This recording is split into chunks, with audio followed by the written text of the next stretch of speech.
Bonjour à tous, c'est Otherclair qui vous parle pour une nouvelle review vidéo, aujourd'hui consacrée à un mod qui n'est pas fait par moi, mais qui a été fait par Arial, voilà, donc qui est un membre de Bionicle Legends, Bionicle Universe, enfin plutôt Bionifix, et aussi de Bionicle Destiny, si tu peux discuter son forum, voilà.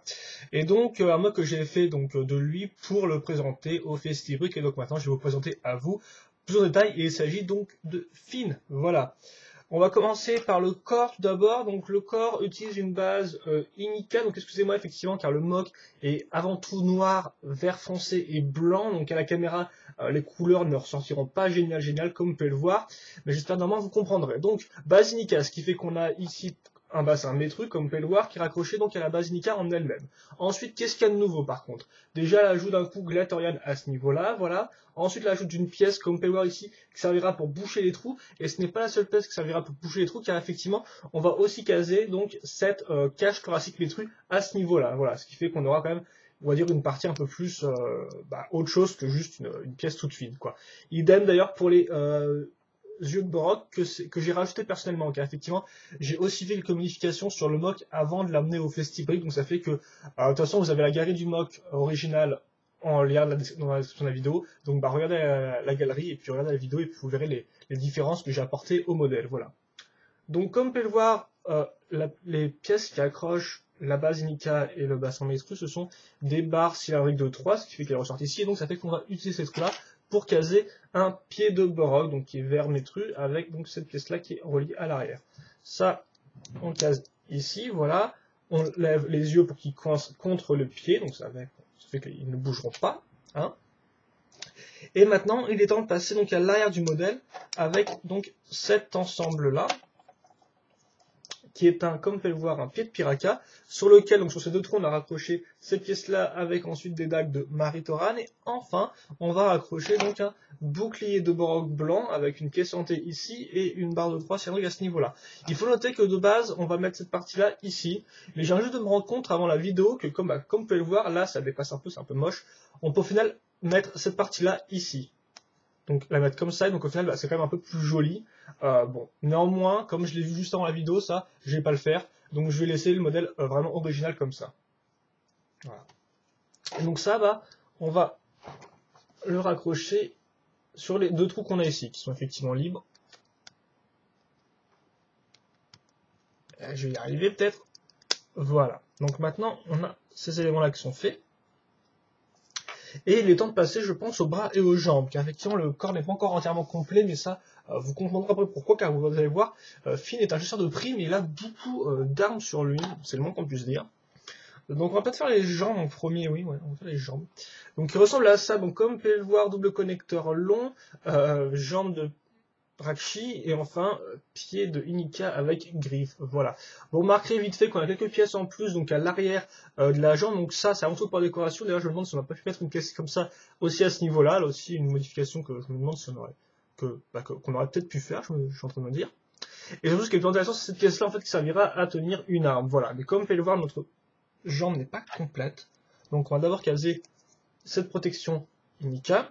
Ensuite, là, comme vous pouvez le voir, on a déjà rajouté une poutre technique avec donc des barres qui ressortent, et donc on fait ça. Car effectivement, sans la poutre technique, ça fait que la lame touche, on va dire, la pièce, donc c'est pas très joli, quoi. Donc voilà, comme ceci. Et enfin, on va accrocher l'arme qui est en espèce de pistolet, comme vous pouvez le voir. Donc vous avez la poignée ici, et vous avez l'accroche en fait à ce niveau-là. Donc ça, on met dans notre barre en croix, et voilà, l'arme est finie. Enfin, l'arme est finie, n'importe quoi.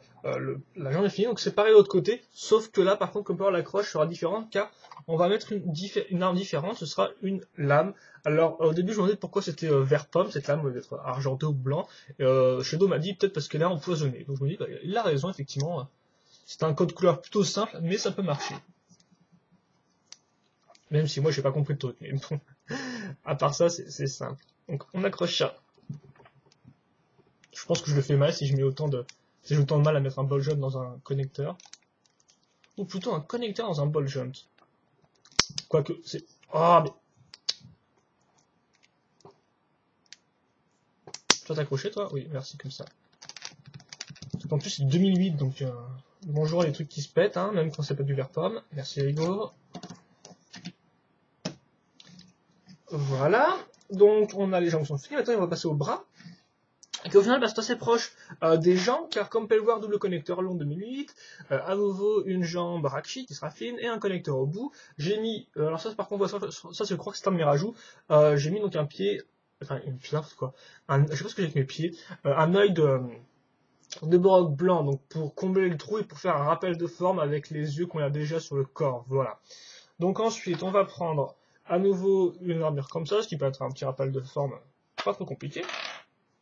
Et ensuite, plus cool, ça par contre, je trouve, c'est l'ajout carrément d'une jambe en fait en tant qu'armure, qu'on va caser à l'arrière, et donc qui va venir s'emboîter parfaitement bien grâce aux petits trous donc des connecteurs à ce niveau-là. Donc je trouve plutôt cool personnellement. Et là, on n'a pas grand-chose de truc, car effectivement, de base, ces armes iront dans son dos. Donc ça fait qu'on va pouvoir caser nos bras maintenant.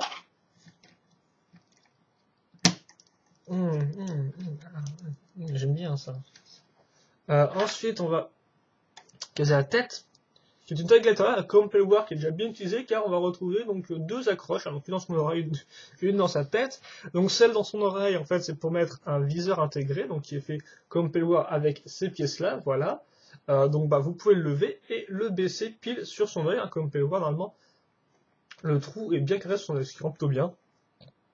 Et bien sûr, un espèce de viseur infrarouge, je ne sais quoi ici. Et enfin, on va lui mettre un chapeau. Hop là, qui est une technique que j'ai déjà eu plusieurs fois, il me semble, sur les différents mocks avec des Gatorial, donc voilà. Je sais par exemple que Shadow on avait fait un mock comme ça. Et ça rend plutôt bien sur ce personnage, d'ailleurs, le bouclier de Copacabana, ou la grosse coupole système, appelez ça comme vous voulez, donc sur la tête, en guise de chapeau. Et je sais pas pourquoi il prend un chapeau sur le côté, hein, faut être un peu plus droit, hein. Tiens-toi droit. Voilà. Ce que disait ta mère. Bon, ou plutôt ton père. Donc ensuite, on va passer aux dernières armes à accrocher. Donc d'abord, assez simplement, une lance. Pas grand chose à dire, hein, barre, plus interconnexion. Et enfin, une lame de Ukimari. Et on va faire ensuite un fusil sniper, car tout le monde aime les fusils sniper. Donc d'abord, on va prendre cette partie-là, voilà, hop là. Donc c'est fait avec pas mal de petites pièces, hein, donc je ne vais pas vous expliquer tout. Je pense que vous pouvez comprendre globalement qu'on a pas mal de pièces santé, de pièces d'interconnexion, d'écrous, de pièces santé, ça j'ai déjà dit. Donc voilà. Donc ensuite on va accrocher la base qui ressemble à ça. Ensuite on va accrocher le canon qui ressemble à ça. Et enfin on va accrocher le viseur qui ressemble à ça. Et voilà, là vous avez donc un sniper qui est fini. Donc avec la poignée ici, une autre poignée ici, donc pour les munitions pour tenir l'arme à deux mains. Et donc, voilà. Et donc, bah, en fait, on va en revenir à ce niveau-là. On va mettre ça comme ceci. Et alors, par contre, je me souviens plus comment exactement ils sont accrochés les armes à l'arrière. Comment elles sont accrochées, excusez-moi. J'ai bien parlé français, c'est cool. Voilà. Oh, oh, oh.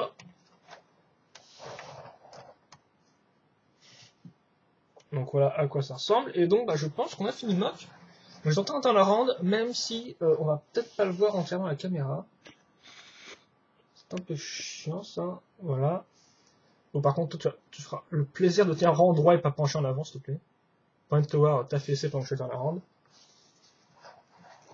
Et donc voilà, notre chasseur de prime fine qui est fini. Donc on va parler des articulations maintenant.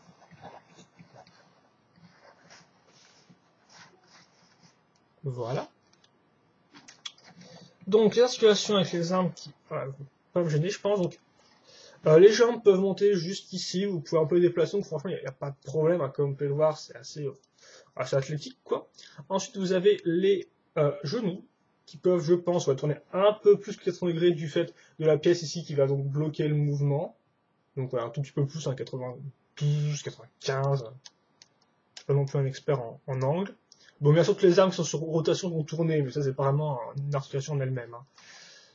Ensuite vous avez les bras, donc qui eux aussi peuvent tourner librement malgré le chapeau, comme on peut le voir, on peut quand même passer à côté, ça bloque pas spécialement, même les pinces à l'arrière, il n'y a pas de problème à ce niveau-là. Ensuite vous avez le coude. Bon, bien sûr, vu qu'on a une armure à l'avant qui a bloqué les 80 degrés, bon, les mains sont libres, quant à elles. La tête, ensuite, peut... regardez, en haut, comme peut voir, il n'y a pas de problème. Hein. Le le casque au final va monter sur la barre et vraiment va couler sur la barre et donc glisser sur le pied. Donc ça fait qu'on n'a pas de problème du tout. Idem, il peut regarder en bas et je pense sur les côtés, voilà, sans gros problème. Bien sûr, comme je l'ai déjà dit, ça on peut le baisser pour le faire aller au niveau de ses yeux. Vous pouvez aussi le lever pour que ça ne le gêne pas. Et mis à part ça, il n'y a pas grand chose d'autre à dire. Bien sûr, ces pièces-là peuvent tourner. Elles ne sont pas vraiment censées tourner, je pense, sur le personnage en lui-même. Donc voilà. Donc on va faire une pause et puis on va, je pense, s'arrêter là pour cette review. Hein. On aura vu. J'ai encore fait une pause accroupie. On va peut-être essayer de faire une pause où il tient où il essaie de tenir sa lance, je sais pas.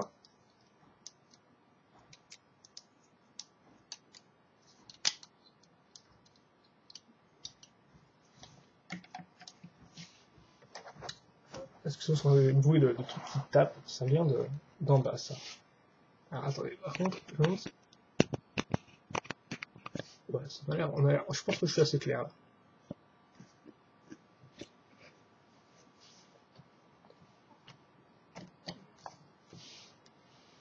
Alors, quand je vais peut-être essayer de leur mettre j'essaie de faire la pause que lui avait donnée Arya sur sa galerie. Ça sera assez clair, je pense. Ouais, ça me semble plutôt pas mal comme ça. Donc je vais peut-être parler, si vous voulez un bilan rapidement sur Mox, etc., je sais pas, genre bizarre. Faire des bilans sur Mox, bien sûr il y a un chat qui miaule. Donc on va se faire cette revue rapidement. Donc oui, le bilan. Comme je disais, attendez, je reviens parce que c'est...